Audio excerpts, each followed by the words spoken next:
दर्द हो रहा है। अरे क्या हो भाई? भाई क्या हुआ? बहुत दर्द हो रहा है। संभालो इसे। दर्द हो रहा है। अरे मर जाऊंगा। क्या हुआ? बचा लो मुझे। अरे आप इसे अस्पताल लेकर जाइए। रात को इसने खाना पीना नहीं खाया, इसके लिए उसके पेट में दर्द हो रहा है। तुम लोग जाओ, खाओ पियो और सो जाओ। जाओ राम जी जाओ।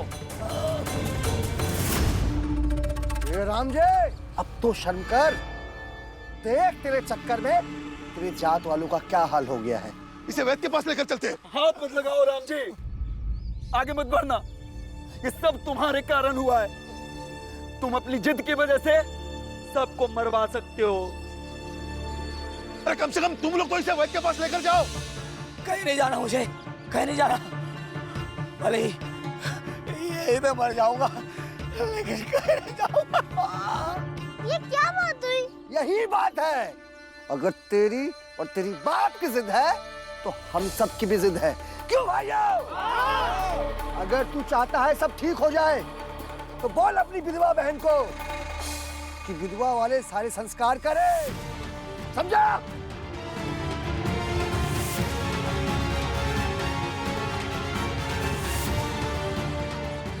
भीम, अब जवाब दो इन्हें। क्या अपनी जिद के लिए इनकी जान ले लोगे?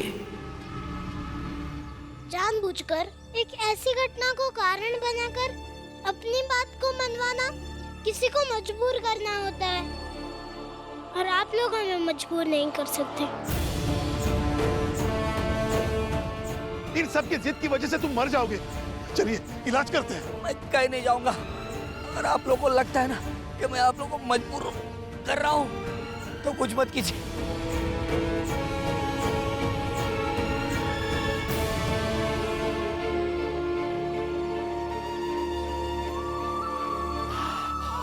देखिए, आपका धरना, आपकी मांगे अपनी जगह जायज है, लेकिन ऐसे बीमार होकर मर जाना कहाँ की बहादुरी है? बाला ठीक कह रहा है। इस तरह से तड़प तड़प के जान दे देना कोई बहादुरी का काम नहीं है। पुरंजन, अब कायरता हो या बहादुरी वो हमें नहीं पता। हम बस इतना जानते हैं, यह भीमराव जो बड़ी बड़ी बातें करता था, अपने जात वालों के साथ जीने मरने की बातें करता था, आज जब समय आया घर में छुप कर बैठ गया और छोड़ दिया अपने जात वालों को मरने के लिए। भाइयों, मैं तो कहता हूँ ये पिद्दी भीमराव इसलिए तुम लोगों की जान की फिक्र नहीं कर रहा है क्योंकि तुम लोगों ने इसे अपनी समाज का प्रतिनिधि नहीं बनाया, और ये इन जात वालों का अपमान है।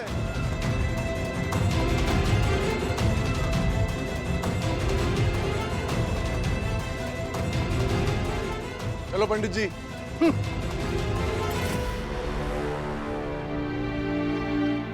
कोई ये ना समझे कि हम दर्द की वजह से चले जाएंगे। अगर जरूरत पड़ी ना तो एक एक करके बलिदान देंगे। हाँ राम जी, हम कहीं नहीं जाने वाले। ऐसे में तो सब मर जाएंगे। गोपाल कहीं दिखाई नहीं दे रहा है, उसे जाकर बताता हूँ, वही कोई तरीका निकालेगा सबको बचाने का।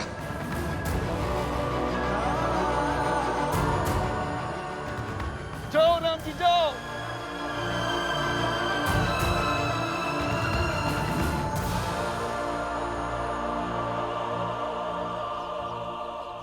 महाराज, वो दवा डालकर पेट में दर्द करवाया, तब भी उस भीमराव और उसके परिवार पर वो दबाव नहीं बना जो बनना चाहिए था। हाँ महाराज, भीम के इरादे टस से मस नहीं हो रहे। अब आप ही बताइए क्या करें महाराज। अभी तो सिर्फ पेट दर्द शुरू हुआ है, अब धीरे धीरे उसकी तबीयत और खराब हो जाएगी, उसकी हालत और गंभीर हो जाएगी। अब देखते हैं कैसे भीमराव और उसका परिवार इस सब से बच सकता है।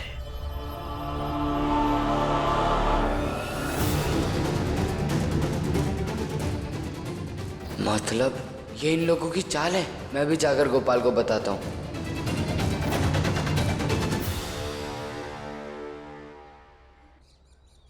गोपाल, गोपाल, गोपाल, गोपाल, जल्दी चलो।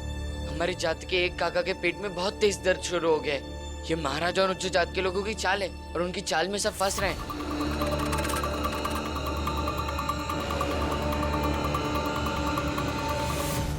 गोपाल, तुम तो हमारी जात के शुभ चिंतक हो ना, इस समस्या के समाधान निकालो।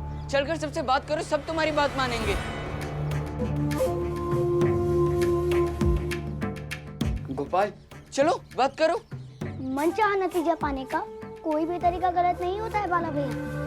और अगर यही सब करने से आपका भाई भीम और आपके बाबा राम जी मान जाते हैं तो फिर यही सही। नहीं, ये गलत है।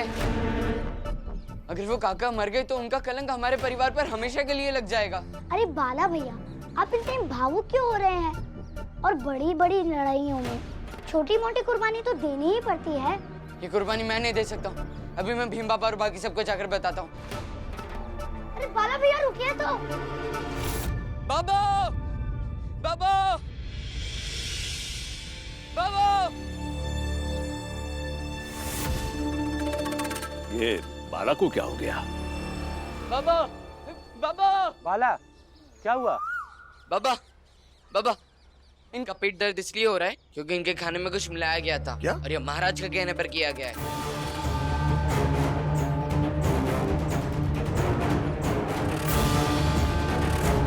ए बाला, तेरा दिमाग खराब हो गया है क्या? भाइयों, देख रहे हैं आप लोग कैसे अपनी परिवार की गलती छुपाने के लिए महाराज पे उंगली उठा रहा है। अच्छा, तो फिर ठीक है। तो इस बचे हुए प्रसाद को वैद्य जी के पास ले चलते हैं। वैद्य जी बताएंगे, फिर हो जाएगा दूध का दूध, पानी का पानी।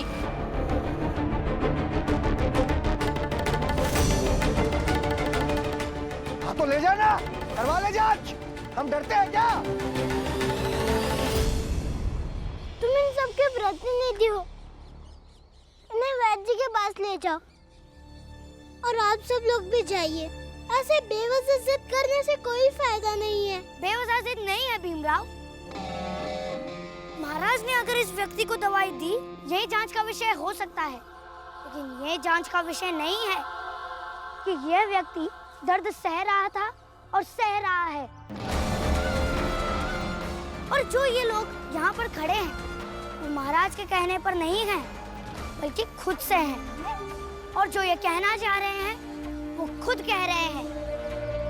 तो फिर किसी साजिश का हवाला देकर इनकी भावनाओं को कमजोर करने की कोशिश मत करो भीमराव।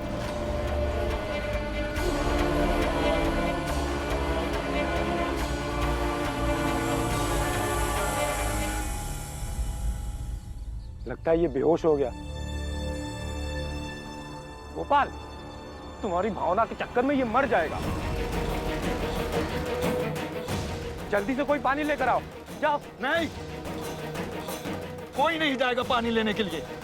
ये हमारा भाई है और हम किसी भी तरह से इसकी मदद नहीं करेंगे।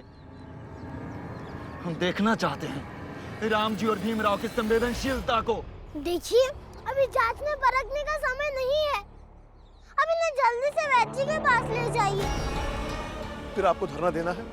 दीजिए, हम आपका विरोध का सम्मान करते हैं। हम आपस में बाद में लड़ लेंगे, लेकिन अभी से वैद्य की तुरंत जरूरत है। नहीं राम जी, किसी भी लड़ाई में विराम का आना सही नहीं है। अब जो होगा सो होगा। और बात भी बहुत सीधी है।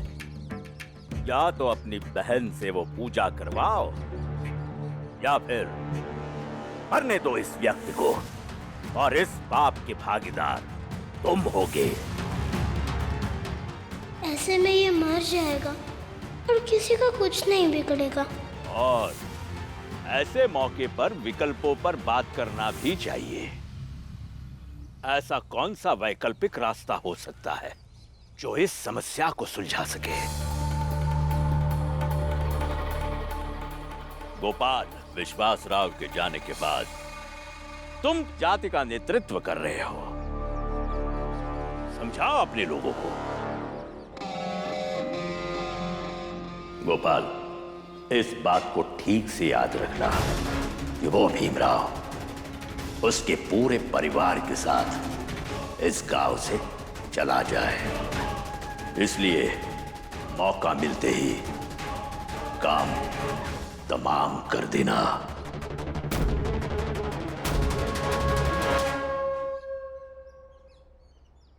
फिर क्यों ना भीमराव, तुम और तुम्हारा परिवार इस गांव को छोड़कर चला जाए।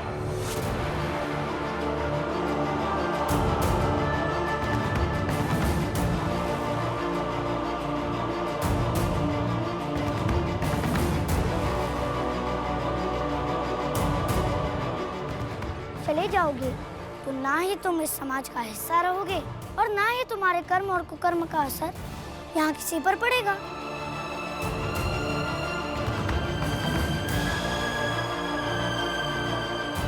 हाँ, तुम्हारे जाने का दुख तो अवश्य होगा, लेकिन अपने अस्तित्व और सामाजिक परंपराओं को बचाने के लिए कई बार अपने दुखों को सहृदय स्वीकार करना चाहिए।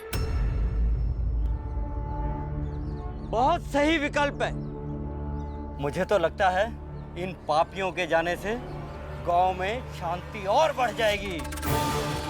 वाह गोपाल वाह, क्या रास्ता निकाला है। हम सब गोपाल का समर्थन करते हैं। क्यों भाइयों? आप लोग साफ साफ क्यों नहीं कहते कि हम सातारा छोड़कर चले जाए? तुम जो कह रहे हो वो हमारी मनसा हो सकती है, इस सच को हम नकार नहीं रहे, किंतु राम जी, परिस्थिति की मांग भी तो यही है ना।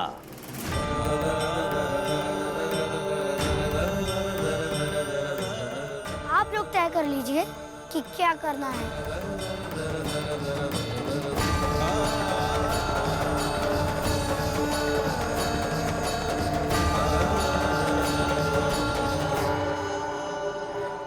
यही रहेंगे, साथ रहेंगे। लेकिन ये गलत है। गलत सही मैं नहीं जानती, हम यही रहेंगे। फिर ठीक है, हम ये सातारा छोड़कर चले जाएंगे।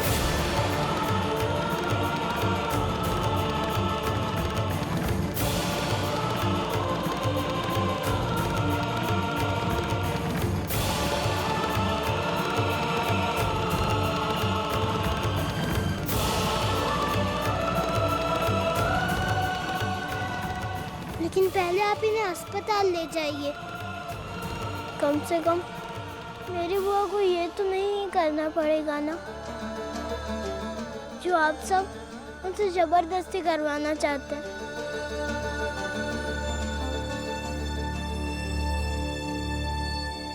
हम कहीं जाएंगे या नहीं जाएंगे ये तय करने वाले तुम कौन होते हो?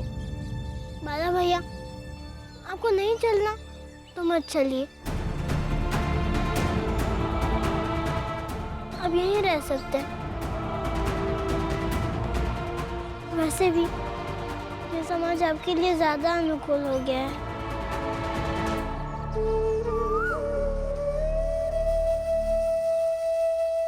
ये कैसी बात कर रहे हो भीम? नहीं काका, अब यही विकल्प बचा है। राम जी, तुम ही समझाओ ना इसे। नहीं पुरंजन, भीम सही तो कह रहे हैं। अभी सातारा में अपना भी तो कोई नहीं है, और दुख इस बात का है कि हमारे साथ तुम नहीं हो।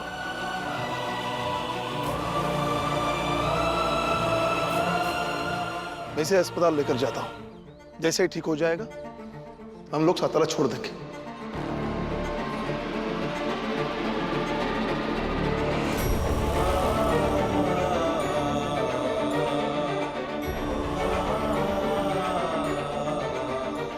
हेलो बेटा, कंबल लेकर आ।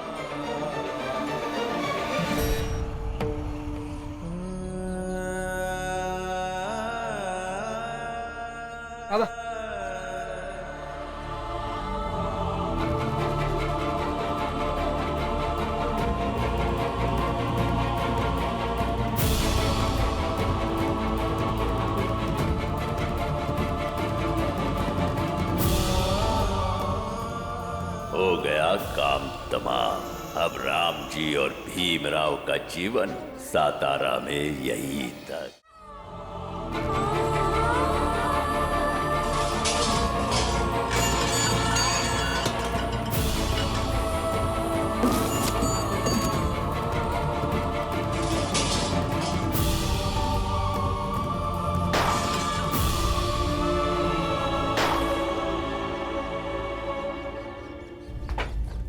तुलसा, तुलसा ये क्या कर रही है बेटा?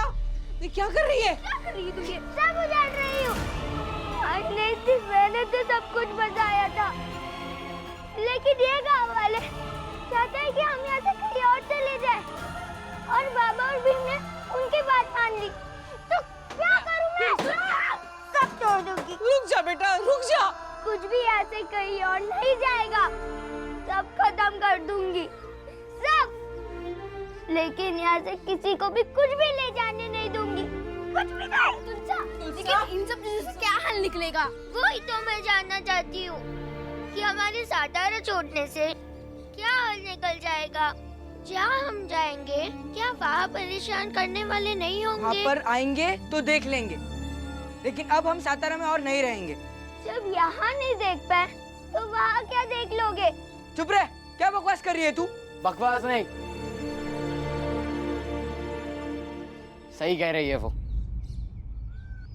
क्या सही कह रही है? अरे बताइए ना, क्या सही कह रही है? अब तो बीच में बोलो ही मत, ये सब आपकी वजह से हुआ है। मेरी वजह से हो रहा है? अरे भीम की वजह से भी तो हो सकता है, लेकिन तुम तो उसका नाम लोगे नहीं, तरफदारी जो करते हो। मुझे पता है कि जब वो सही है तो क्यों लूं मैं उसका नाम? अरे शर्म आती है मुझे आपको बड़ा भाई कहते हुए। आपको तो भीम के पाँव धोकर पीना चाहिए, लेकिन आप जैसे कृतज्ञ इंसान ये सब कहाँ याद रखते हैं? ज्यादा बोल रहा है तू। मैं कब बोल रहा हूँ? जब आप मुसीबत में फंसे तो भीम ने आपको उससे बाहर निकाला ना। और ये दोस्त तो आपको 2 दिन से ही मिला है ना, लेकिन इससे पहले तो भीम ही था जिसने आपकी इन गाँव वालों से रक्षा की थी। लेकिन आपको ये सब चीजें कहाँ से याद होंगी? जाइए जाइए जाइए, अरे जाइए ना। तू मुझे भगाएगा? हाँ, खुद भगोड़ा है, मुझे भगाएगा तू? हाँ, मैं भगा सकता हूँ आपको, बल्कि यहाँ पर जितने भी इंसान खड़े हैं सब भगा सकते हैं, क्योंकि आपने काम ही वैसा किया है भैया।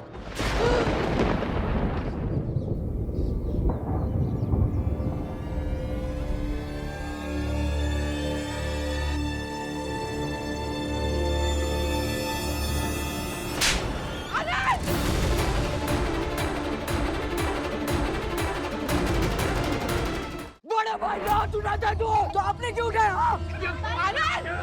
बाला छोड़ उसको। अरे बड़ी भाई पे हाथ उठा दे, बदतमीज। हाँ? तो आप भी मुझ पे मार दे, आप भी मुझे मारोगे क्या? अरे तुम दोनों मुझे कोई नहीं रोकेगा, जो समस्या है उसका हम सामना करेंगे। हटो दूर, हटो। हाँ? चल, मुझे भगोड़े मत बोलो। भगोड़े कहीं बाला छोड़ दे आनंद को।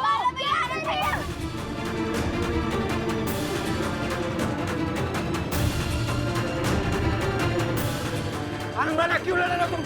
छोड़ो मुझे। आनंद बाला। गोपाल, गोपाल छोड़ा इन लोगों को। ये दोनों के बीच के आपस की लड़ाई है, लड़ने दीजिए इन्हें। जो जीतेगा उसे ये समाज सम्मान देगा। आनंद बाला छोड़ो एक दूसरे को। लड़ो लड़ो और लड़ो। आनंद बाला, आनंद बाला। भैया अरे छोड़ो, बाला, आनंद छोड़ो एक दूसरे को। खड़े हो जाओ।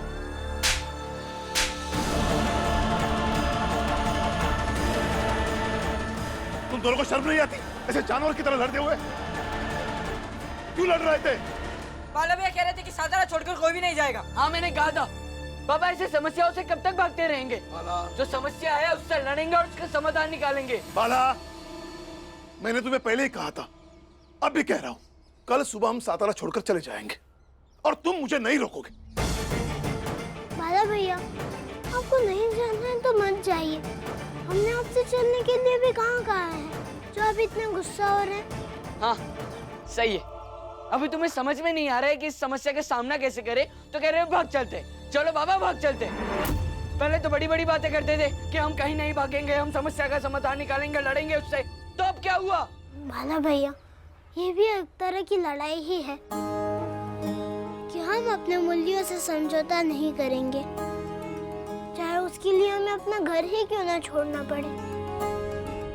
मैं समझ रहा हूँ कि इस लड़ाई का कोई भी नतीजा नहीं निकलेगा, और ये लड़ाई तब तक चलेगी जब तक हम अपने मूल्यों से समझौता नहीं करेंगे। और ऐसा हम लोग नहीं करेंगे, बल्कि यहाँ से चले जाएंगे।